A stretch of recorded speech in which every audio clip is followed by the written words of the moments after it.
کیا آپ ایک نشست میں 3 طلاقوں کے قائل ہیں جیسا کہ فقہ حنفی کے؟ فقہ حنفی نہیں میرے بھائی، سارے اہل سنت کے ہاں یہی موقف ہے، اور اہل حدیث میں بھی شیخ زبیر صاحب اس کے قائل ہیں۔ مشکات میں طلاق والے مسئلے میں 3 فصل کے اندر انہوں نے وہ حدیث کہ جو ابن عباس نے کہا تھا،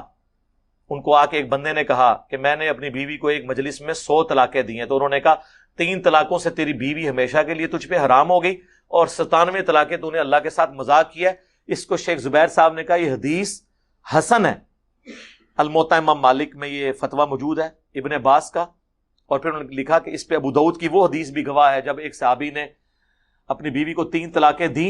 تو نبی علیہ السلام نے اس سے کہا تم نے تین کی نیت سے دی تھی یا ایک طلاق کو 3 دفعہ ریپیٹ کیا تھا ایک کی نیت سے؟ ظاہر ہے حضور کا صحابی تھا، تو ان کا نہیں یا رسول اللہ میں نے ایک طلاق کو 3 دفعہ ریپیٹ کیا تھا ایک کی نیت سے۔ آپ نے کہا اللہ کی قسم اٹھاؤ، انہوں نے اللہ کی قسم اٹھائی، پھر فرمایا آپ نے ایک ہوئی ہے، تو یعنی 3 کٹھی 3 ہوئی ہوتی تو حضور کو قسم اٹھوانے کی ضرورت نہیں تھی، انہوں نے کہا میں نے ایک کو 3 دفعہ ریپیٹ کیا۔ اہل سنت کے ہاں یہ اتفاق ہے، ابن تیمیہ سے پہلے کسی نے اس کو ہنگامے کے طور پہ کھڑا نہیں کیا اہل سنت کے ہاں، اور جاوید احمد غامدی صاحب بھی اہل حدیث کے اس مسئلے کے قائل ہیں،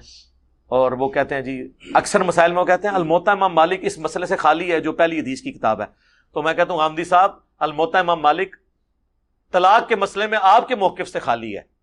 اس میں تو سارے فتوی صحابہ کے یہ لکھے ہوئے ہیں کہ ایک مجلس کی 3 طلاقیں 3 ہوں گی، اور ابن عباس کا فتویٰ لکھا ہے جس کے اوپر آپ نے پورا مقدمہ کھڑا کیا تھا مسلم کی حدیث کہ نبی علیہ السلام کے زمانے میں 3 ایک ہوتی تھیں، پھر حضرت ابوبکر کے زمانے میں، حضرت عمر کے زمانے میں۔ اگر یہ کچھ تھا تو ابن عباس خود کیوں 3 کو 3 شمار کر رہے ہیں؟ وہ غیر مدخولہ کے لیے تھا جو امام نسائی نے باب باندھا ہے کہ جس عورت کے ساتھ مرد صحبت کر لے نا اس کی ایک مجلس میں 3 طلاقیں 3 ہوں گی، اگرچہ یہ گناہ ہے لیکن اسٹیبلش ہو جائیں گی، جس طرح مسلم میں حدیث ہے حالت حیض میں طلاق دینا گناہ ہے لیکن اسٹیبلش ہو جائے گا،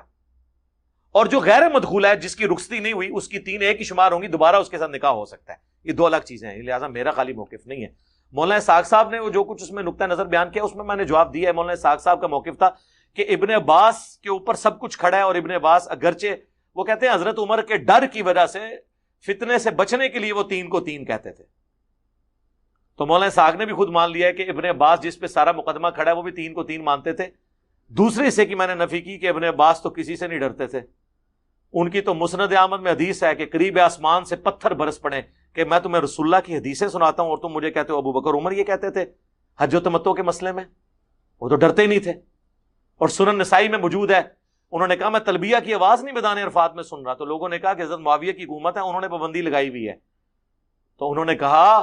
کہ انہوں نے بغض علی میں نبی کی سنت کو چھوڑ دیا۔ پھر انہوں نے باہر نکل کے خیمے سے بلند آواز سے کہا لبیک اللہم لبیک۔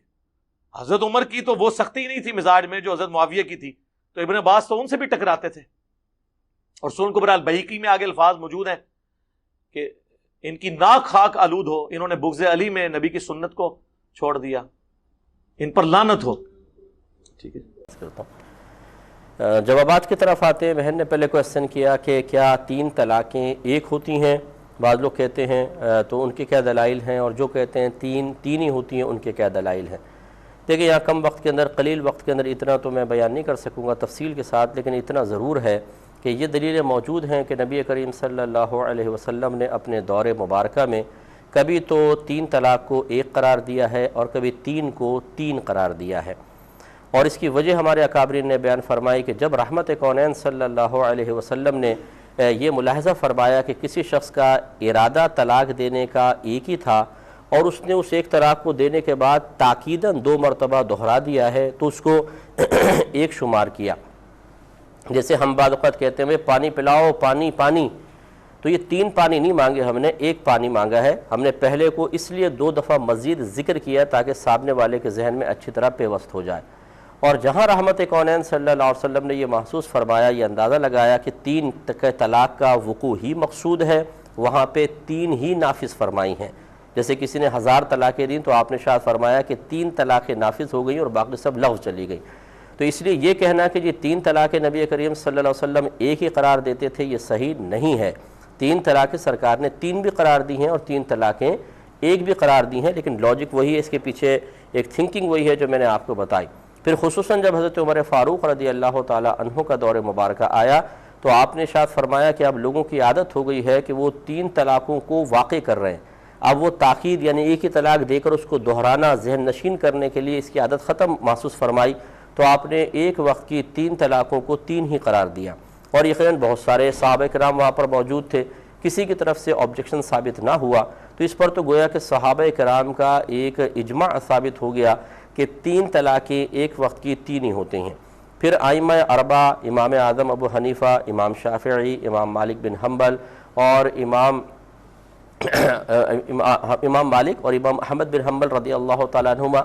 ان سب کا یہ متفقہ طور پر ان کے متبعین کا یہی فیصلہ ہے کہ 3 طلاقیں ایک وقت کی 3 ہی ہوں گی، جبکہ شوہر 3 کا ارادہ کرتا ہے اور 3 کو بیان کرتا ہے۔ تو لہٰذا اور 1500 سال کے بڑے بڑے فقہا اس پر متفق ہیں کہ ایک وقت کی 3 طلاقیں 3 ہی ہوتی ہیں، چاہے ایک لفظ سے 3 دے، جیسے کوئی بیوی کو کہے میں نے تجھے 3 طلاقیں دیں، یا 3 الفاظ سے 3 طلاقیں دے، میں نے تجھے طلاق دی، میں نے تجھے طلاق دی، میں نے تجھے طلاق دی، دونوں صورتوں میں 3 ہی طلاقیں واقع ہوں گی۔ باقی اگر کوئی اس کے مخالف یہ ثابت کرنے کی کوشش کرتا ہے کہ 3 طلاقیں ایک ہے، تو پھر وہ اس کا بھی جواب دے کہ 1500 سال کے فقہا کیوں اس پہ متفق ہوئے، ائمہ اربعہ کیوں ہوئے، عمر فاروق رضی اللہ تعالیٰ عنہ نے ایک وقت کی 3 طلاقوں کو 3 ہی کیوں مانا۔ بعض اس پہ یہ کہہ دیتے ہیں عمر فاروق رضی اللہ تعالیٰ عنہ بعد میں پچھتائے تھے یہ فیصلہ کرنے کے بعد۔ اچھا، اگر بالفرض یہ کہیں سے ثابت بھی کر دیا جائے، اور یہ حیرت مجھے یہ ہوتی ہے کہ جب کسی اور سے مطالبہ کیا جاتا ہے تو کہتے ہیں بخاری کی حدیث دکھائیں تو مانیں گے، قرآن کی کوئی آیت بتائیں تو مانیں گے، لیکن جب اپنے موقف پہ کوئی دلیل قائم کرنے کی ضرورت پیش آتی ہے تو نہ بخاری یاد آتی ہے نہ مسلم یاد آتی ہے۔ اب کوئی بھی ایسی کتاب کا حوالہ لے آئیں گے کہ جو نہ بخاری ہے نہ مسلم ہے کہ جی 3 طلاقیں تو ایک ہی ہوتی ہیں، اور حضرت عمر فاروق رضی اللہ تعالیٰ عنہ نے یہ فیصلہ کر کے کہ 3 طلاقیں 3 ہوتی ہیں بعد میں پچھتائے تھے، یہ کسی روایت کے اندر ہم کہتے ہیں کہ قوی کسی روایت کے اندر موجود نہیں ہے، آپ کو پچھتانے کی ضرورت کیا تھی؟ اچھا، بالفرض اگر پچھتائے بھی تھے تو کیا پچھتانے کے بعد اپنے اس غلط فیصلے پر معاذ اللہ اگر غلط آپ کہیں تو کیا وہ اس پہ قائم رہے تھے؟ پچھتانے کے بعد تو آدمی اس کو تبدیل کر دیتا ہے، تبدیلی کی حدیث لے کر آئے، ایسا کچھ بھی نہیں ہوا۔ حضرت عمر فاروق رضی اللہ تعالیٰ عنہ جلیل القدر صحابی تھے، مجتہد صحابی تھے، نبی کریم صلی اللہ علیہ وسلم کے صحبت یافتہ تھے، اور اس وقت جو صحابہ کرام موجود تھے وہ اعلاء کلمت الحق کے لیے ہمہ وقت تیار رہتے تھے، یعنی کلمہ حق بلند کرنے کے لیے وہ کسی ملامت کرنے والے کی ملامت کا خوف نہیں کرتے تھے کہ حضرت عمر فاروق رضی اللہ تعالیٰ عنہ کوئی مسئلہ بیان کریں اور سامنے والے ڈر کے دب کے جی غلط مسئلہ ہے تو کوئی بات نہیں، عمر فاروق سزا نہ دے دیں، وہ دب کر آپ کے غلط فیصلے کو قبول کر لیں، ایسا نہیں ہوتا۔ لہٰذا ایک وقت کی 3 طلاقیں 3 ہی ہوتی ہیں، اس کے بعد حلالہ ہے، اس کے بغیر کچھ بھی نہیں ہو سکتا۔ اللہ تعالیٰ نے واضح طور پہ فرما دیا قرآن پاک میں فَإِن طَلَّقَهَا فَلَا تَحِلُّ لَهُ مِن بَعْدُ حَتَّى تَنكِحَ زَوْجًا غَيْرَهُ، کہ پھر اگر شوہر اپنی زوجہ کو تیسری طلاق دے دے تو اس کے بعد یہ عورت پہلے والے کے لیے اس وقت تک حلال نہ ہوگی جب تک کہ اس کے علاوہ کسی اور شخص سے نکاح نہ کر لے۔ یہ تیسری طلاق کا یہ حکم بیان ہوا ہے، تو لہٰذا 3 طلاقوں کے بعد پھر حلالہ کے بغیر ملاپ کی کوئی گنجائش نہیں ہے، اور یہی صحیح مسئلہ ہے، اسی پر ہمارے جمہور متفق ہیں۔ 3 طلاقوں کے بعد اکٹھے رہنا، رشتہ دار کیا کریں؟ کچھ سال پہلے میرے بھائی نے اپنی بیوی کو 3 بار طلاق کہہ دینے کے بعد اپنے اور بیوی کے والدین کے کہنے کی وجہ سے بیوی کو ساتھ رکھا ہوا ہے۔ اب کچھ دن پہلے بھائی نے پھر سے 3 طلاق کہہ دی ہے اور مجھے ڈر ہے کہ وہ پھر سے سلو کر کے انہیں ساتھ رکھ لیں۔ میں ان کی چھوٹی بہن ہوں اور شادی شدہ ہوں، میں نے پہلے بھی انہیں سمجھایا تھا اور اب بھی سمجھا رہی ہوں کہ یہ صحیح نہیں ہے، لیکن مجھے نہیں لگتا کہ وہ مانیں گے۔ کیا مجھے ان حالات میں اپنے بھائی کے ساتھ رشتہ داری ختم کر دینی چاہیے؟ نائلہ صاحبہ لاہور سے۔ اگر واقعی آپ کے بھائی نے ایسا کیا ہے تو یہ خالص زنا ہے، حرام کاری ہے، آپ کو چاہیے اس بھائی سے تعلق ختم کر دیں، ورنہ ایسا نہ ہو آپ پہ بھی اللہ کا عذاب آئے۔ بالکل بائیکاٹ کریں، زنا کو حلال سمجھ کے کیا جا رہا ہے تو۔ اور 3 طلاقوں کے بعد جو اہل حدیث سے فتویٰ لے لیتے ہیں، یہ بھی یاد رکھیں اس سے بھی بیوی حلال نہیں ہوتی۔ اہل حدیث کا مذہب اس بارے میں بالکل باطل ہے، کلعدہ میں اس کی کوئی حیثیت نہیں ہے، کیونکہ طلاق کے مسئلے کو اللہ نے قرآن میں انتہائی وضاحت کے ساتھ بیان کیا کہ 3 طلاقوں کے بعد بیوی حلال نہیں ہے۔ اور یہ فضول سی بحث کہ ایک مجلس کی 3 طلاق اور اکٹھی الگ الگ مجلس کی 3 طلاق، اس میں قرآن نے کوئی فرق نہیں کیا، نہ حدیث میں کوئی فرق ہے۔ اور ہمارے ہاں بعض اہل حدیث حضرات ترجمہ حدیث کا غلط کرتے ہیں۔ میں کلپ سن رہا تھا، اہل حدیث عالم ٹی وی میں بیان کر رہے تھے کہ نبی کے دور میں ایک مجلس کی 3 طلاقیں ایک سمجھی جاتی تھیں۔ ایسی کوئی حدیث سرے سے موجود ہی نہیں ہے جس میں آتا ہو کہ نبی کے دور میں ایک مجلس کی 3 طلاق ایک ہوتی تھیں، ایسی کوئی حدیث نہیں ہے، ترجمہ غلط کیا جاتا ہے۔ وہ حدیث میں جو آتا ہے ایک نبی کے دور میں جو 3 طلاقیں ایک سمجھی جاتی تھیں، تو بالکل ایسے ہی جیسے حدیث میں آتا ہے نبی کے دور میں متع کیا جاتا تھا، وہ نبی کے مشورے سے تھوڑی معاذ اللہ کیا جاتا تھا. وہ حضرت عمر نے متع پہ پابندی لگائی تھی تو وہ نبی نے پابندی لگا دی تھی، اس لیے حضرت عمر نے لگائی. تو اسی طرح 3 طلاقوں کو جو ایک سمجھا جاتا تھا وہ ایک مجلس کی ہوں یا الگ الگ مجلس کی، زمانے جاہلیت میں چونکہ ایک سمجھا جاتا تھا تو بعض حضرات اس کو بھی ایک ہی سمجھتے تھے. تو نبی نے حکم نہیں دیا تھا کہ 3 طلاقیں، کہ صحیح بخاری میں واضح حدیث موجود ہے جس میں آپ صلی اللہ علیہ وسلم نے ایک مجلس کی 3 طلاقوں کو 3 کاؤنٹ کیا ہے.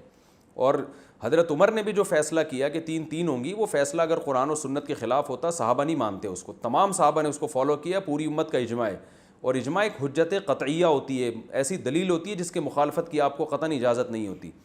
تو چاروں اماموں کا اس پر اجماع ہے، تمام محدثین کا اس پر اجماع ہے. 7ویں صدی ہجری میں ابن تیمیہ رحمہ اللہ نے قول کیا تھا کہ 3 طلاقیں ایک ہوتی ہیں، جس پر ان کو جیل میں بھی جانا پڑا اور امت نے پھر اس کی شدید مخالفت کی. ابن قیم رحمہ اللہ نے ان کا ساتھ دیا اس مسئلے میں، لیکن ابن رجب جو ان کے شاگرد تھے انہوں نے اپنے استاذوں کی مخالفت کی. انہوں نے بولا کہ وَعْلَمْ أَنَّهُ لَمْ يَثْبُتْ عَنْ أَحَدٍ مِّنَ الصَّحَابَةِ وَلَا مِنَ التَّابِعِينَ وَلَا مِنْ أَئِمَّةِ السَّلَفِ الْمُعْتَدِّ بِقَوْلِهِمْ فِي الْفَتَاوَى فِي الْحَلَالِ وَالْحَرَامِ شَيْءٌ صَرِيحٌ أَنَّ الطَّلَاقَ الثَّلَاثَ بَعْدَ الدُّخُولِ يُحْسَبُ وَاحِدَةً إِذَا سَبَقَ بِلَفْظٍ وَاحِدٍ. انہوں نے لکھا کہ اس پر کوئی ایک روایت بھی نہیں ہے جس میں واضح ہو کہ 3 طلاقیں ایک شمار ہوتی ہیں. اور بعض جو حضرت رکانہ کی حدیث پیش کرتے ہیں کہ ایک مجلس کی 3 طلاق کو نبی نے ایک شمار کیا، وہ حدیث انتہائی ضعیف ہے. اس کی سند کوئی پڑھ کے سنا دے کوئی اہل حدیث عالم، میں سند بتا دوں گا کہ یہ یعنی راویوں کے نام بھی غائب ہے بعض روایتوں میں. تو ایسی لنگڑی لولی روایتیں جن کے نہ سر نہ پیر، ان روایتوں کی وجہ سے ایک حلال کو ایک حرام کو حلال کر دیا اور پوری امت کا اجماع اور قرآن کی آیتیں ساری ایک طرف چھوڑ دیں. تو اس سے یہ بالکل ایک علمی خیانت ہے. قرآن میں اللہ نے سورہ طلاق میں طلاق کا طریقہ بیان کیا ہے کہ اکٹھی طلاقیں مت دیا کرو، اور اس کی حکمت بیان کی ہے لعل اللہ یحدث بعد ذلک امرا، ہو سکتا ہے اللہ صلح کی صورت پیدا کر دے. تو وہ اللہ حکمت اسی لیے تو بیان کر رہے ہیں کہ اکٹھی دو گے تو صلح کے راستہ بند ہو جائے گا.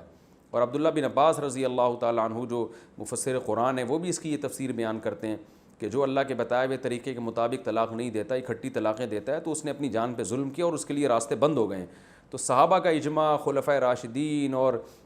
چاروں امام اور محدثین سب ایک طرف، اور ہمارے ہاں چند اہل حدیث، اور اہل حدیث بھی اس میں اتفاق نہیں ہے ان کا. بہت سے اہل حدیث علماء بھی کہتے ہیں 3 ہی ہوتی ہیں. تو سب کو چھوڑ کے ایک سعودیہ کے ایک مفتی تھے بن باز، ایک صالح العثیمین اور چند ایک ان کو فالو کر رہے ہیں، اور مسئلہ اتنی اہمیت کا حامل ہے. تو اس سے یاد رکھیں یہ بیوی حلال نہیں ہوگی اور اس کا بالکل بائیکاٹ کرنا فرض ہے. اور اس مسئلے میں کوئی بھی اہل حدیث عالم مجھ سے بات کرنا چاہتے ہیں، وہ سمجھتے ہیں کہ ہمارے دلائل کمزور ہیں، امت کے دلائل، اجماع کے دلائل کمزور ہیں، تو میں جہاں چاہیں جو ہے نا کوئی مشہور عالم ہو تو وہ لائیو ریکارڈنگ کے ساتھ مجھے بٹھا دیں، میں ان سے اس بارے میں ڈیبیٹ کرنے کے لیے تیار ہوں اور دلائل کا جواب دینے کے لیے تیار ہوں. تو اس لیے 3 طلاقیں دینے کے بعد اگر کسی نے بیوی کو رکھا ہوا ہے تو بیوی حلال نہیں ہوگی، آخرت میں الٹے لٹکے ہوئے ہوگی. اللہ کے بندو، اس میں اللہ کا خوف کرو. یہ قرآن جہاں طلاق کے مسائل بیان کرتا ہے وہاں ساتھ ساتھ یہ بھی کہتا ہے تلک حدود اللہ، یہ اللہ کی حدود ہیں. بار بار بیان کر رہا ہے کہ اللہ کی حدود ہیں. وَمَن يَتَعَدَّ حُدُودَ اللَّهِ، جو اللہ کی حدود سے تجاوز کرے گا اپنی جان پہ ظلم کرے گا. تو آج آپ طلاقیں دینے کے بعد بیوی کو رکھ لو، دنیا میں کچھ نہیں ہوگا، لیکن آخرت میں آپ کو پتہ چلے گا آپ نے اپنی جان کے ساتھ ظلم کیا تھا. اس لیے حلال کو حرام اور حرام کو حلال نہ کریں آپ. تو اگر آپ کے بھائی نے ایسا کیا ہوا ہے، طلاقیں دے کے رکھا ہوا ہے، اور آج بہت سے لوگ رکھ رہے ہیں، فتوے آپ کو مارکیٹ میں ہر قسم کے مل جائیں گے. جو چاہیں فتویٰ جس مفتی سے لکھوانا چاہیں، آج کل ہر طرح کا مفتی اویلیبل ہے مارکیٹ میں، آپ کو فتویٰ آپ کی مرضی کا مل جائے گا. تو پوری امت کا جو فتویٰ ہے اسی کو فالو کریں. جو ہمارے سنجیدہ دینی مدارس ہیں، ان کے دارالفتہ ہیں جہاں مفتیان کرام بیٹھے ہیں جن کی پوری زندگیاں فتوے کے کام میں لگ گئی ہیں، ان سے فتویٰ لیں. ایسے نہیں کوئی بھی اٹھ کے کچھ بھی فتویٰ دے دے، اس کی کوئی حیثیت نہیں. اور ایسا فتویٰ جو صحابہ کے خلاف جا رہا ہو، تو ایسا فتویٰ دینے والا کتنا بڑا مفتی ہو، اس کے فتوے کو فالو بالکل بھی نہیں کرنا ہے، کیونکہ صحابہ نے دین کو سب سے پہلے سمجھا. آج کے درس میں 3 طلاقوں کا ذکر آیا. برائے مہربانی وضاحت فرما دیں کہ کیا ایک وہی وقت میں یا ایک نشست میں 3 مرتبہ طلاق کہنے سے طلاق واقع ہو جاتی ہے، یا کہ وقفے سے، جیسے کہ پہلی طلاق کے بعد 1 ماہ یا کچھ عرصہ وغیرہ؟ اصل میں آج کا ہمارا موضوع طلاق نہیں تھا، وہ تو ویسے کہ ضمنی طور پر بات آ گئی. یہ ساری ہم تفصیل کے ساتھ جو ہے سورہ بقرہ کے اندر پڑھ چکے ہیں پورا قانون. اس میں اختلاف ہے، چونکہ حضرت عمر رضی اللہ تعالیٰ عنہ نے فائنلی یہ فیصلہ کیا کہ اگر ایک شخص ایک ہی نشست میں 3 طلاقیں دے گا تو وہ 3 ہی شمار ہوں گی، لیکن ساتھ ہی اس کو کوڑے بھی لگائے جائیں گے۔ دوسری یہ کام کیوں کیا؟ اس لیے کہ بہتر طریقہ جو ہے اگر آپ کو طلاق دینی ہی ہے تو وہ یہی ہے کہ ایک طلاق دیں، اس کے بعد پھر جو ہے وہ 1 مہینے کے بعد پھر دوسری طلاق دیں، اور اسی کے بعد تیسری طلاق کی نوبت ہی نہ آنے پائے، تاکہ اس کے بعد سیپریشن ہو جائے، عدت ختم ہو گئی تو اب دوبارہ اگر چاہیں تو نکاح ہو سکتا ہے، لیکن اگر تیسری طلاق دے دی تو دوبارہ نکاح بھی نہیں ہو سکتا آپس میں۔ تو 3 طلاقیں بیک وقت دینا گناہ کا کام ہے۔ البتہ گناہ کا کام تو ہے، لیکن حضرت عمر نے اسے چونکہ نافذ کیا تو اہل سنت جو ہے یعنی حنفی، مالکی، شافعی، حنبلی چاروں وہ سمجھتے ہیں کہ یہ 3 طلاقیں ہی ہو جاتی ہیں اور وہ مغلظ ہو جاتی ہیں، یہ ہے ان کا مسلک۔ البتہ اہل حدیث حضرات کا، جیسے رضاعت کے بارے میں نے آج آپ کو بتایا ان کی رائے مختلف ہے، ایسے ہی طلاق میں بھی مختلف ہے۔ وہ کہتے ہیں کہ ایک نشست میں اگر 3 کیا 1000 طلاقیں بھی دی جائیں تو وہ ایک ہی طلاق شمار ہوگی، اور یہی موقف اہل تشیع کا ہے۔ تو اہل سنت میں سے اہل حدیث اور باقی ادھر سے اہل تشیع، ان کے نزدیک ایک وقت میں طلاقیں چاہے کتنی بھی دے دی جائیں وہ ایک ہی شمار ہوں گی۔ لیکن سنت کے جو 4 ہمارے مکاتب فقہ ہیں یعنی مالکی، حنفی، حنبلی، شافعی، ان کے نزدیک 3 طلاقیں اگر ایک وقت میں دی جائیں گی تو وہ 3 ہی ہوں گی اور طلاق مغلظ ہو جائے گی۔